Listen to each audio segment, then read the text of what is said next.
Ejercicio de química del EBAU de segundo de bachillerato. Dice, bueno, esto es geometría molecular. Para las moléculas de tricloruro de boro y tricloruro de fósforo, justifique el número de pares de electrones enlazantes y de pares libres del átomo central. Bueno, yo lo he resuelto en Word, así queda mejor. Y bueno, lo primero que hay que mirar es que en la molécula del tricloruro de boro, la configuración electrónica de la capa de valencia del boro, que el boro está como átomo central, es 2s2, 2p1. Entonces, lo que hace lo que ocurre en el boro es una hibridación y se promociona un electrón desde el orbital 2s al 2p para así tener una covalencia 3, es decir, poder unir a 3 átomos de cloro. Eso ya lo muestro en un gráfico. Y a ver, si vemos el gráfico aquí, a ver si lo puedo mirar ahí. Entonces vamos a tener 3 electrones desapareados, 2s1, 2p2, el cloro con una configuración electrónica en su última capa de valencia de 3s2, 3p5. El cloro presenta covalencia 1, es decir, un electrón desapareado. Ahí vemos la configuración electrónica del estado fundamental del boro. Eso es lo que nosotros podemos al principio escribir. En un estado excitado hay una promoción de un electrón 2s a los orbitales 2p. Y luego, este sería el estado excitado o hibridado del boro con los orbitales 2s y dos orbitales que son los px y pz hibridados para dar 3 híbridos sp2. Entonces este sería el estado de hibridación que va a tener para poder justificar que pueda unir 3 átomos de cloro. Bueno, la estructura de Lewis, aquí queda con el boro en el centro y compartiendo un par de electrones con cada cloro. En la molécula, en esta molécula, bueno, son 3 pares de electrones enlazantes y ningún par libre. Ningún par libre rodeando al átomo central. En la molécula de tricloruro de fósforo, que es la otra que nos pregunta, la configuración electrónica de la capa de valencia del átomo central, bueno, aquí es fósforo, no plomo. Me he equivocado en esto.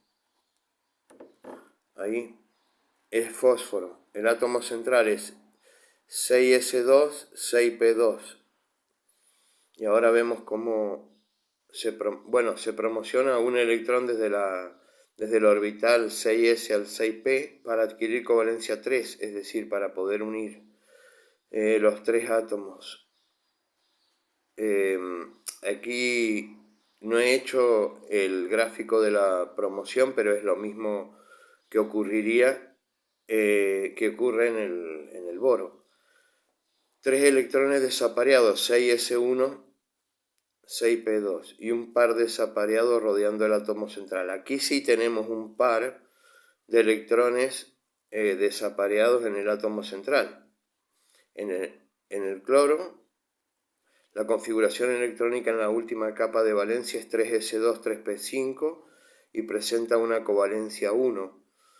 Bueno, aquí tenemos la estructura molecular bueno, perdón, la estructura de Lewis. Estructura de Lewis, y vemos el par ese de electrones que está aquí, ese par de electrones del fósforo no enlazante, y tiene 3 pares que se enlazan.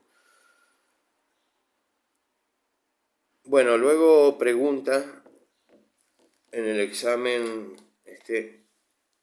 indique su geometría molecular y la hibridación que presenta el átomo central. Bueno, aquí tenemos la geometría molecular del tricloruro de boro con un ángulo de 120 grados entre cada cloro.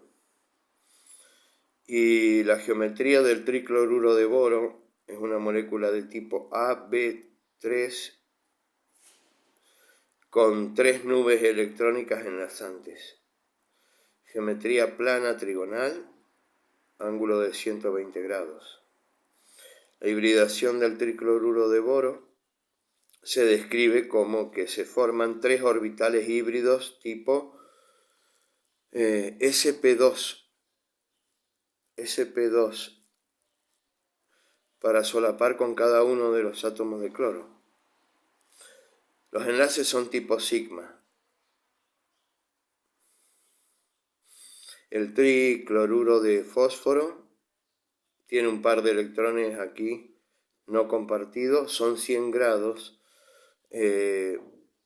entre átomos de cloro, es decir, que uno está en el mismo plano que nosotros tenemos, el otro viene hacia nosotros y el otro hacia atrás. La geometría del tricloruro de fósforo es AB3E, es una molécula con 3 nubes electrónicas enlazantes y una nube no enlazante que sería estos electrones que están desapareados. La geometría que presenta es pirámide trigonal y el ángulo es menor a 109,5 grados. Hibridación del tricloruro de fósforo. Se forman 4 orbitales híbridos tipo sp3, 3 de los cuales solapan con cada uno de los átomos de cloro. El otro tiene los electrones solitarios. Enlace de tipo sigma presenta. ¿Qué polaridad tiene el tricloruro de boro? Aunque tiene enlaces polares, los momentos dipolares individuales se anulan por la geometría de la molécula.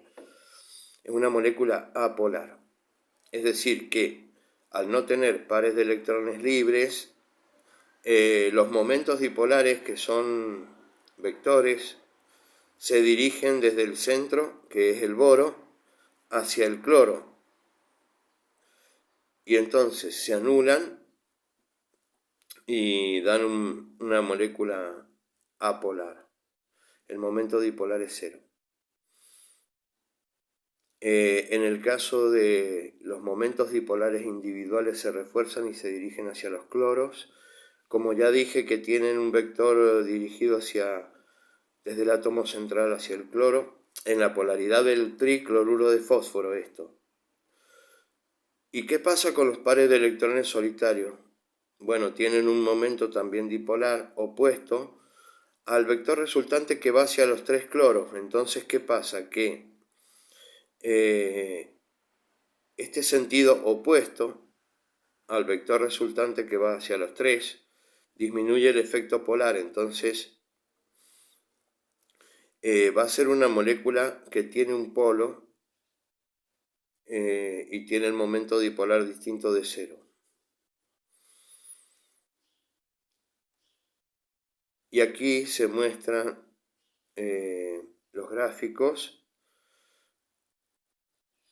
cómo van los momentos dipolares desde el átomo central hacia los átomos enlazantes.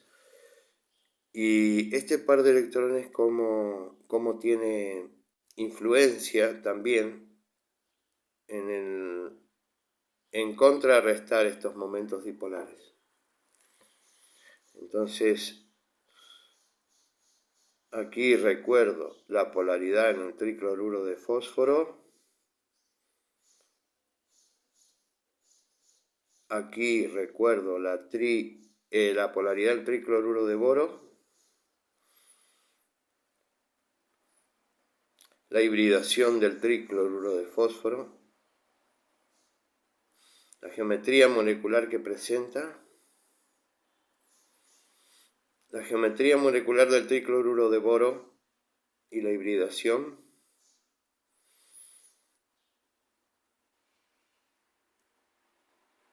Y bueno, con esto ya terminamos.